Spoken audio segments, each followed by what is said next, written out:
I'm Michael Steinmacher, Director of the Barr Memorial Library at Fort Knox, Kentucky. Today, I'm talking to New York Times bestselling author Don Bentley, who's coming to us from our own makerspace at Fort Knox. Don is the New York Times bestselling author of the Matt Drake series, which includes Hostile Intent, The Outside Man, Without Sanction, and his newest, Forgotten War, which we'll be discussing today. He's also written the Tom Clancy Jack Ryan Jr. series books, Zero Hour and Target Acquired, and soon will be continuing the Mitch Rapp series began by Vince Flynn.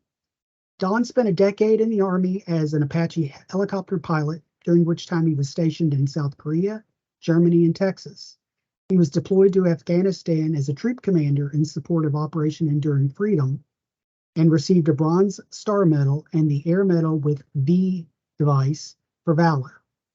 Following his time in the military, Don worked as an FBI special agent, was a member of the Dallas Special Weapons and Tactics Team, SWAT, and after leaving the FBI, he worked for companies that developed technology for U.S. Special Operations community.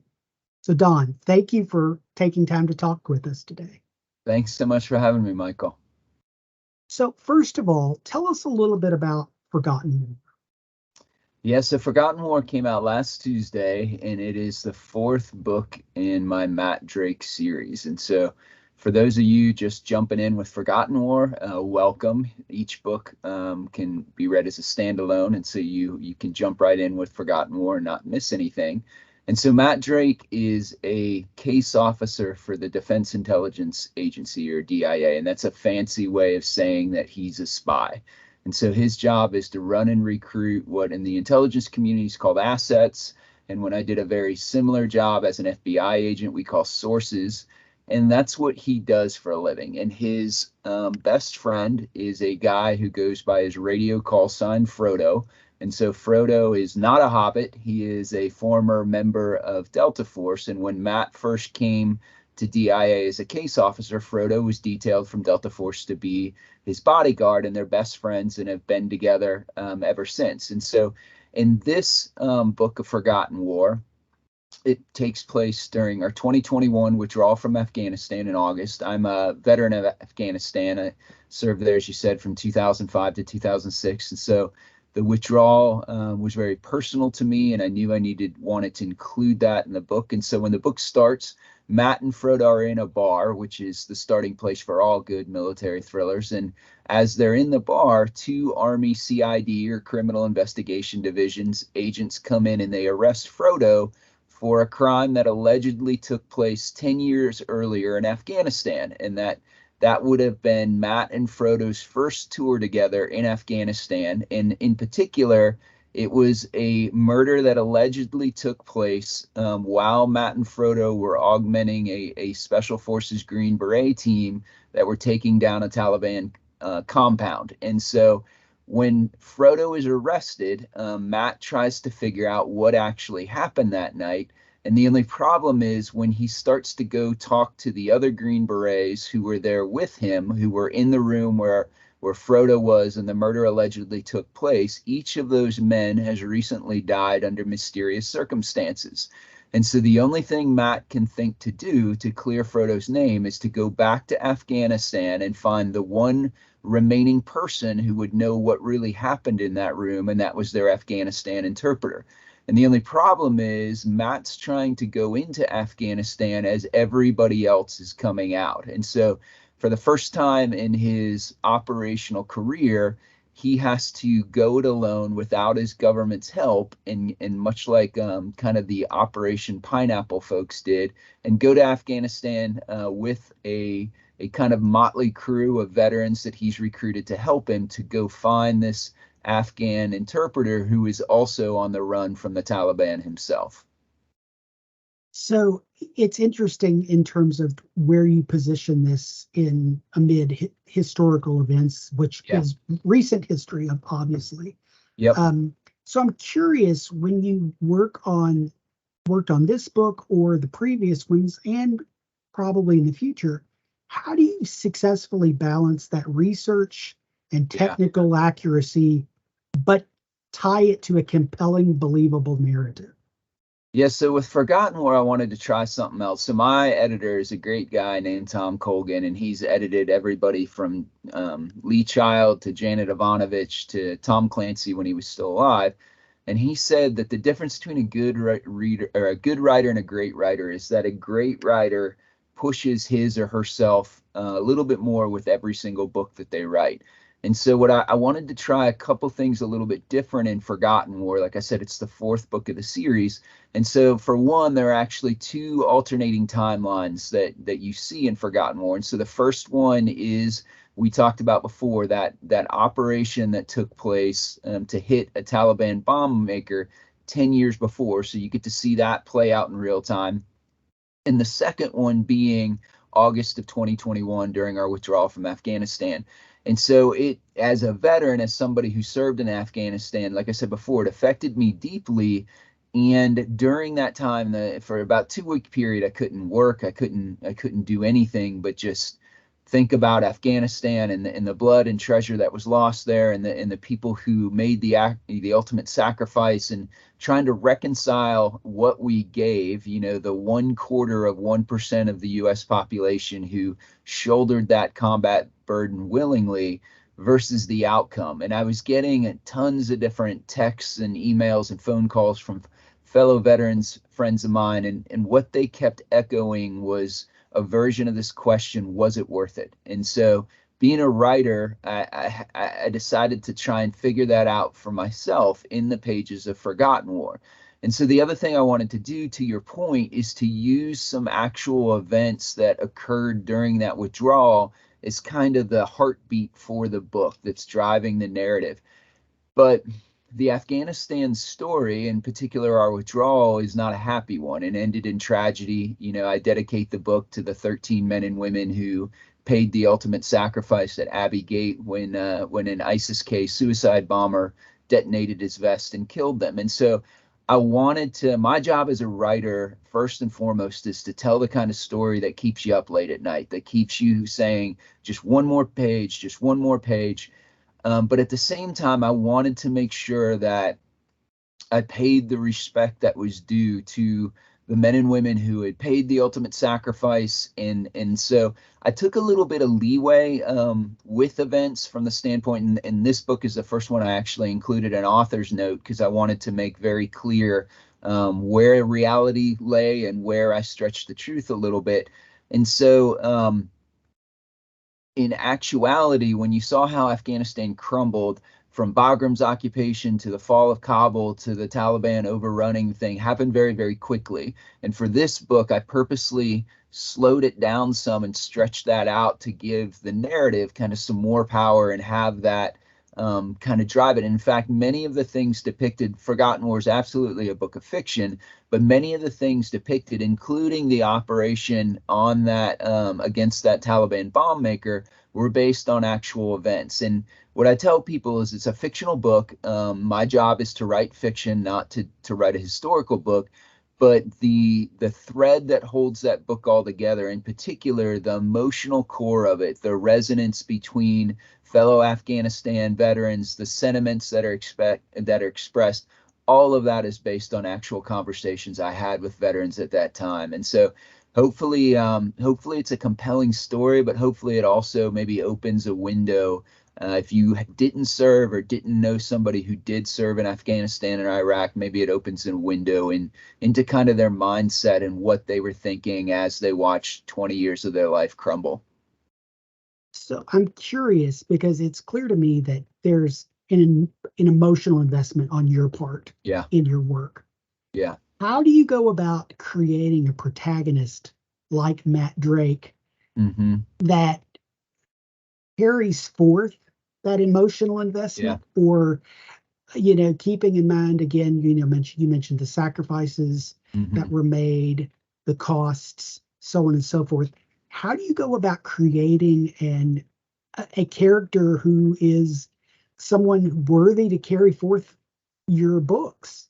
Yeah, great question. So when my first book with Matt Drake called Without Sanction came out, I was doing a radio interview, and the interviewer said, "Are you Matt Drake?" And I said, I am absolutely not Matt Drake, but I've stood in the same room with men who could be. And so in between my service in the Army, my time in the FBI, but more importantly, when I got out of the FBI, I spent the next 10 years until I was able to write full time, working for a series of companies that marketed technology primarily to the intelligence and the special operations community. And so I got to know the men, and in some cases women, who could have been Matt Drake. And so I wrote 3 books that nobody cared about over 17 years that never sold. And when I was starting to write Without Sanction, I thought to myself, what can I do differently with this book than I've done the other ones? And so the first one, I made a couple of intentional choices.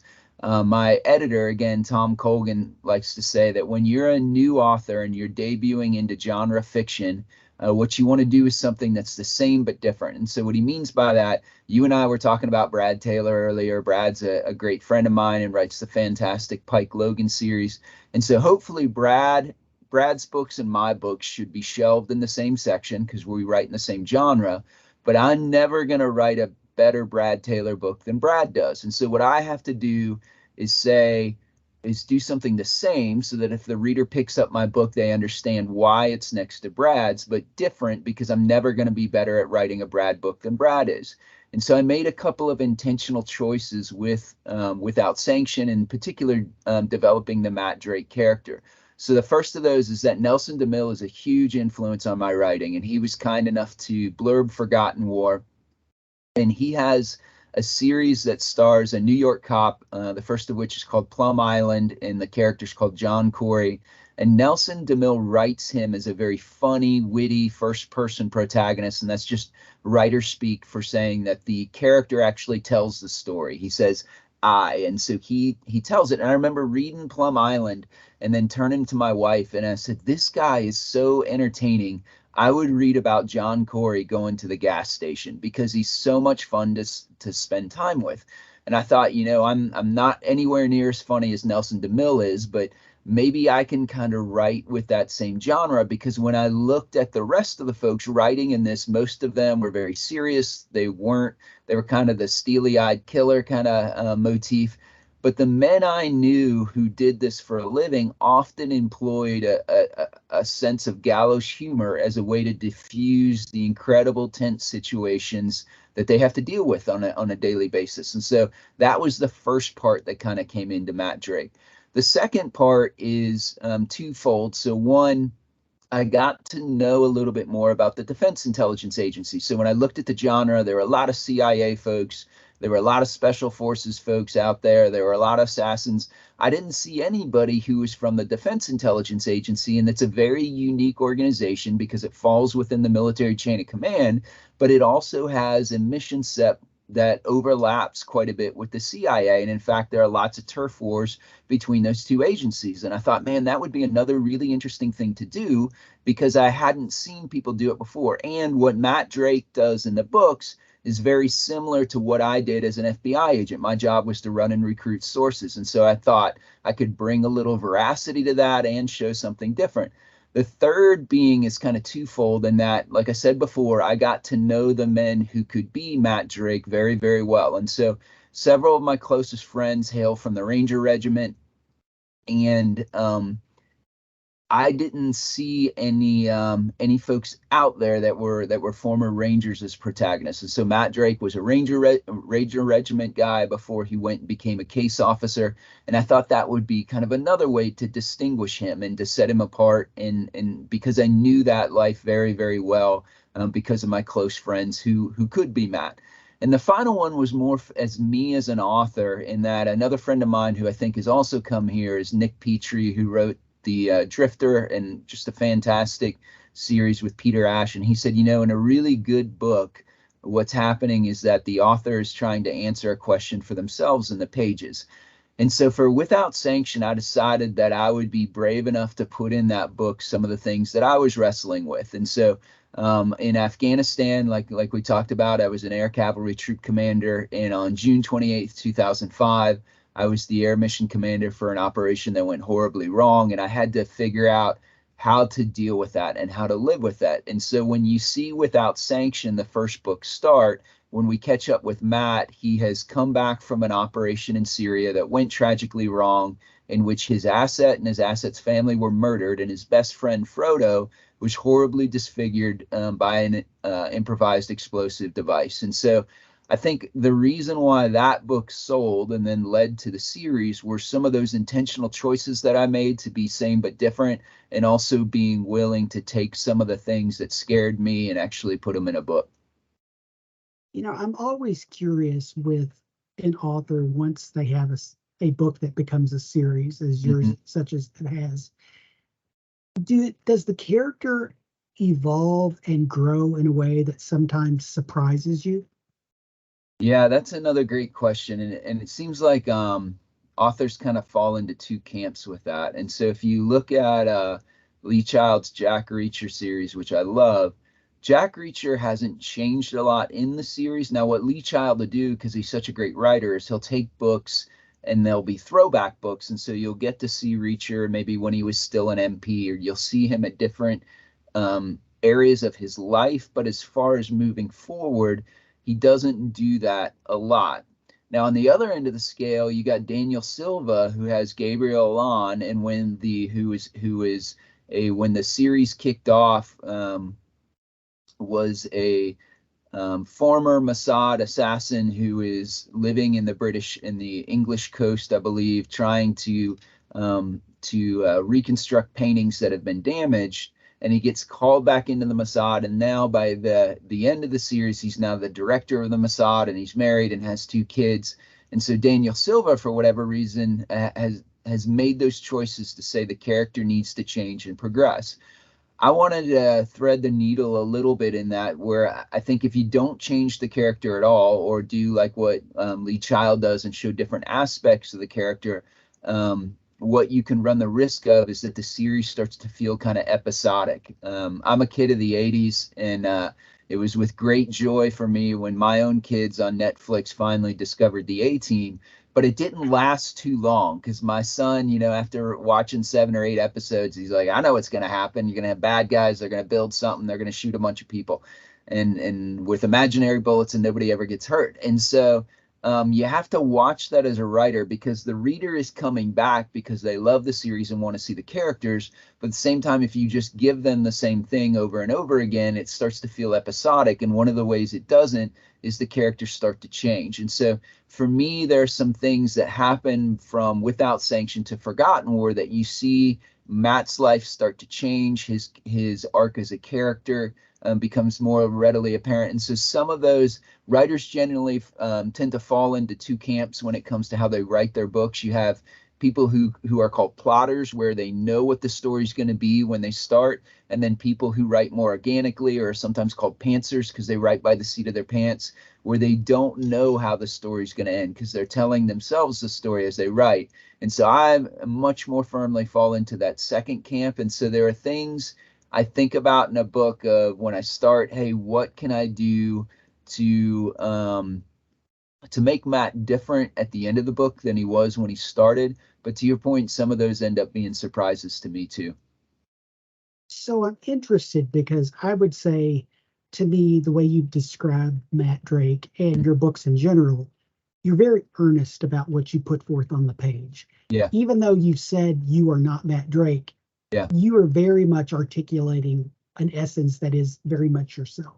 Yeah. So I'm curious, when you work in, say, Tom Clancy's universe, or soon to be working in Vince Flynn's universe, how does Don Bentley work within Tom Clancy's universe, or handle Mitch Rapp with Vince Flynn and still stay true to Don Bentley? Yeah, so the credit for that really goes to my editor again. And so I just finished my 4th, turned in edits for my 4th Tom Clancy book. It's called Weapons Grade. That'll be out in September. I have one called Flashpoint that's going to come out in May. And so it is, Weapons Grade is my 4th Tom Clancy book, but it's the 8th book that my editor, Tom, and I have worked on together.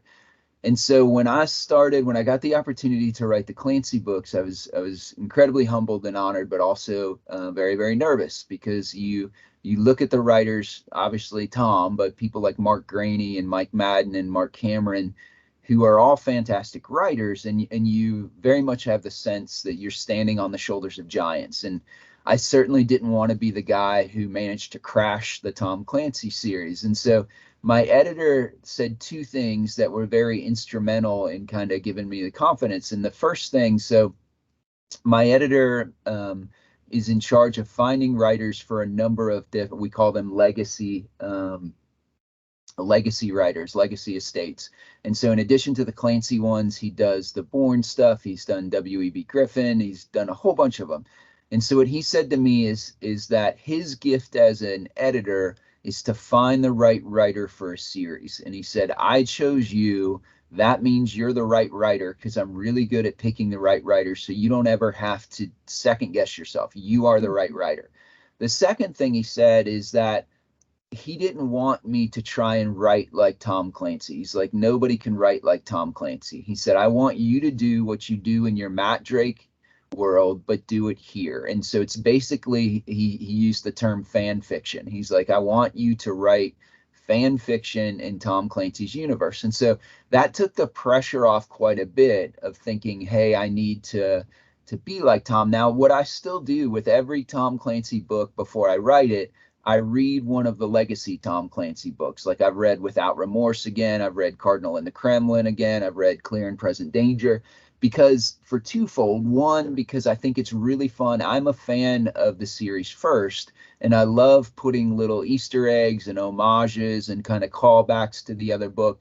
But the second one, when I sat down to write my first Clancy book, Target Acquired, I literally tore off a piece of paper and wrote at the top, cool stuff Clancy does, and reread a book again and just made notes, like what were the things that captivated me as a reader, not because I'd try and copy him, but because I wanted to be aware of what were some of the things he did that I loved. And even though I couldn't do it in the same way, what is it that the reader's expecting when they pick up a Clancy book?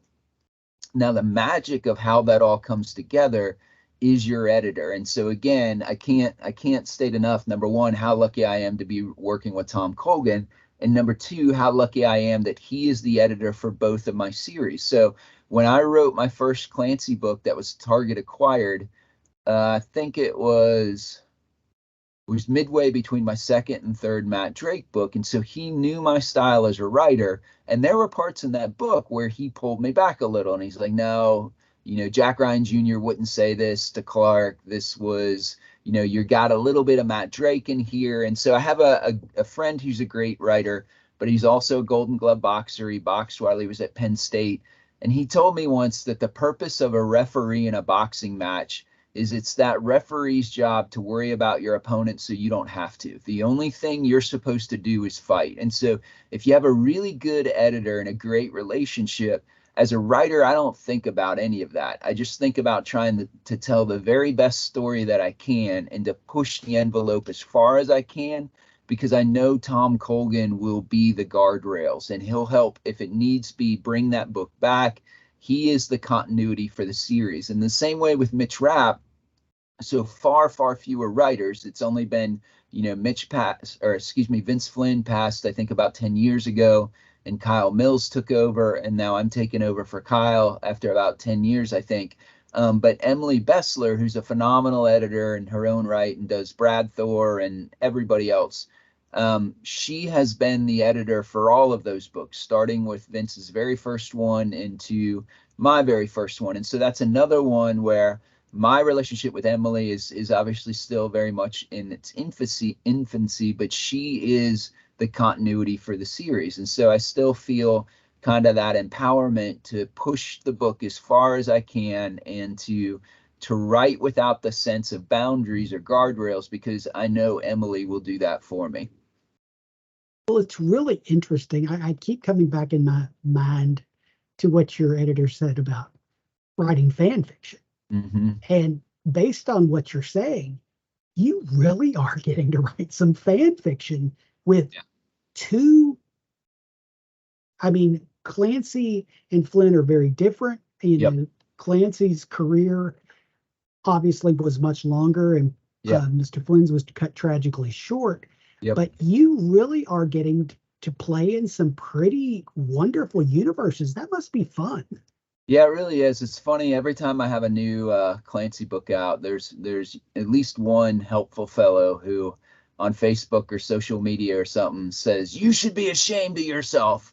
You're profiting off the Clancy name." And I think, first off, I'm not the one profiting off the Clancy name. But secondly, you and I were talking about Star Wars before, and so George Lucas did this amazing thing where he created this vibrant universe with this incredible cast of characters. And then he opened it up and he invited writers to come in first with books to expand that universe and make it richer. And now, obviously, other folks are making movies. And that's what I liken it to. What I get to do is that, I am absolutely never going to match Clancy's brilliance. None of us are. But his legacy gets to live on because we get to still work in his universe. And so when you're coming to, especially one like the Clancy one that is so expansive and so many people have written on, the way I liken it to is you're trying to find a little patch of untilled soil that nobody else has worked with to say, hey, this is in the boundaries of the universe, but nobody's looked at this before. And so let me poke around in here and see if I can do something interesting. Another good friend of mine, Josh Hood, writes for the Jason Bourne universe, and he likened taking over a legacy series to your dad tossing you the keys to his prized, classic Stingray Corvette. And so once you get in the driver's seat, you want to drive that car as fast as it'll go, but you also want to bring it back home with no new dents in the quarter panel. And so I think that's what your charge as a writer is to, utilize that universe to its fullest extent, write fan fiction, remember why you love these books and add something, but you don't want any new dings in it when you bring it home either. Well, you alluded to social media and Mm. feedback, some constructive, I'm sure, some not so much. Yeah. What kind of role does that play in your work, if any? So from a general perspective, I'm one of the crazy people that reads all the reviews that people write, because even though I know some folks are super exercised, they're not, it's your customer, and it's your customer telling you what they think. And on writing, Stephen King talks about critique partners. And one of the things he said is that if you have one critique partner that says, I didn't like this, and you liked it, it's a tie ball, the author wins. If you have two or three who say, here's an area that I didn't like, well, then maybe you should take a look at it. And I view critiques kind of the same way, is that if there's one or two people or whatever that say, hey, I didn't like this, and, that's their right. But if you see themes across the critiques, then as a writer, you don't necessarily have to change it, but you should at least acknowledge what your fans are telling you or what the series fans are telling you. Social media for me, I think I'm a little bit of an outlier because I think 99% of it is very beneficial. I'm most active on Twitter. I love being able to connect with readers. I love hearing what they think and what they think of and most people are very, very respectful of that. And when it was funny when there have been enough writers who have written in the Clancy universe that when I took over from Mike Madden, it wasn't really that big a deal. When I took over for Kyle, Kyle started writing 10 years ago when social media was certainly around, but it wasn't nearly as big as it is now. And so after we announced it, the publicist for Emily Bestler Books, David Brown, texted me and he's like, Vince Flynn is trending on Twitter right now. And again, the majority of people were very, very supportive, but most of their comments followed a pretty similar theme, which was, welcome, we're glad you're here, but you better not screw this up. And that's fair. You know what? I loved Vince Flynn.